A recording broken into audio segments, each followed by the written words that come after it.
Good morning class बच्चों, आपके 2 chapter complete हो गए हैं। तो द साउंड ऑफ म्यूजिक का ये सेकंड पार्ट है, the shehnai of Bismillah Khan. Bismillah Khan जो शहनाई वादक थे उनके विषय में बताया जा रहा है। इसमें देखते हैं। Emperor Aurangzeb banned the playing of musical instrument called pungi in the royal residence. यानी एम्परर मीन्स सम्राट औरंगजेब ने बैंड यानी बैन कर दिया था the playing of musical instrument called pungi. पुंगी बजाने पर उन्होंने प्रतिबंध लगा, बैंड मीन्स प्रतिबंध लगा दिया था इन द रॉयल रेजिडेंस, शाही महल में। शाही महल में पुंगी के बजाने पर औरंगजेब ने प्रतिबंध लगा दिया था। फॉर क्योंकि it had a shrill unpleasant sound, क्योंकि इसकी बहुत ही तीखी आवाज़ थी। पुंगी बिकेम पुंगी बन गई थी द जेनरिक नेम और एक सामान्य सा नाम फॉर रीडेड नॉइज मेकर, जो जिन वाद्य यंत्रों से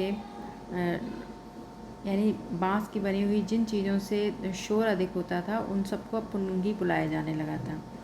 फ्यू हैड थॉट, किसने सोचा था? फ्यू मीन्स होता है नो वन, है ना। Few means nothing. तो हैड थॉट, किसने सोचा था that it would one day be revive, कि एक दिन ऐसा आएगा जब ये पुंगी वापस आ जाएगी, जीवित हो उठेगी। इसका मतलब पुंगी फिर से चलन में आ जाएगी। A barber of a family of professional musician. Barber means नाई, ऑफ अ प्रोफेशनल म्यूजिशियन यानी संगीतज्ञ के परिवार का एक जो नाई था।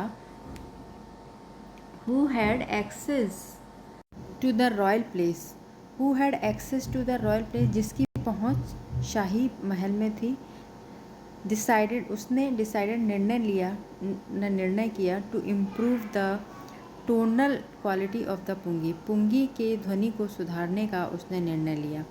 ही चोज अ पाइप, उसने एक पाइप चुना with a natural hollow stem, जो एक खोखले तने का बना हुआ था।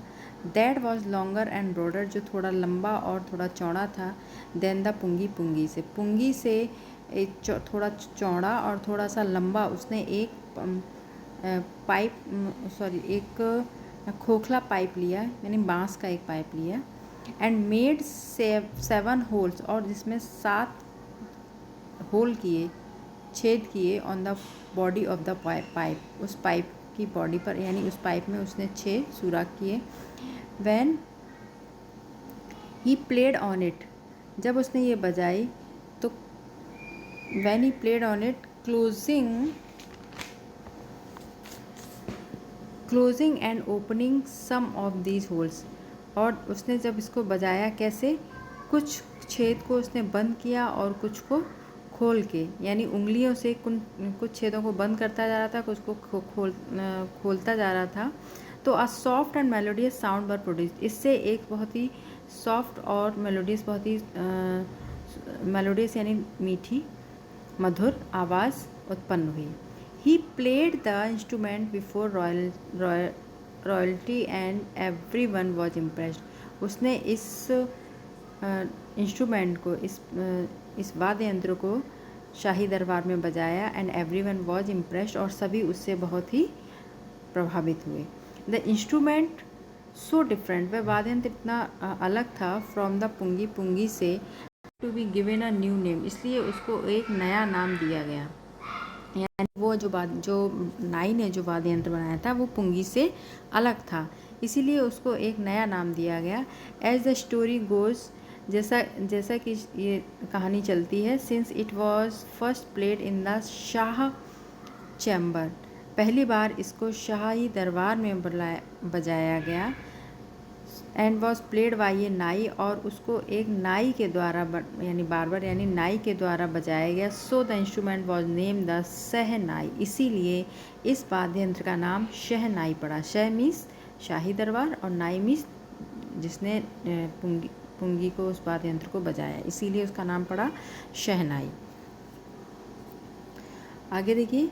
The sound of the shehnai begin to be considered auspicious, शहनाई की आवाज़ to be considered auspicious, auspicious means विशेष अवसरों पर बजाई जाने लगी।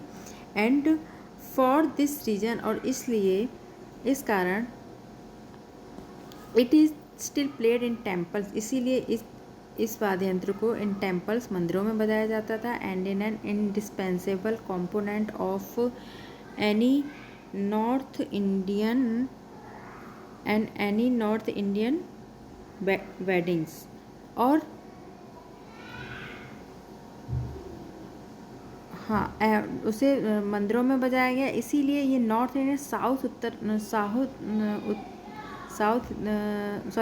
नॉर्थ इंडियन यानी उत्तरी भारत की जितनी भी शादियाँ हुआ करती थी, जितनी विवाह होते थे, उनका एक ये इंडिस्पेंसेबल मीन्स अभिन्न अंग बन गई थी, यानी उस शादियों में ये अवश्य ही बजाई जाती थी। In the past the shehnai was a part of naubat or a traditional ensemble of 9 instruments. In the past यानी प्राचीन समय में, the shehnai was a part, शहनाई नौबत का और राज ट्रेडिशनल ensemble यानी जो राज दरबारों में पाए जाने वाले जो परंपरागत जो 9 इंस्ट्रूमेंट थे, जो 9 वाद्य यंत्र हुआ करते थे, उनकी वो शान बन गई थी, उनमें शामिल हो गई थी। Till recently it was use only in temples and wedding, यानी तब तक इससे पहले टिल रिसेंटली हाल ही में, it was use only in temples and weddings, अब इसको केवल मंदिरों में और शादियों में बजाया जाता है।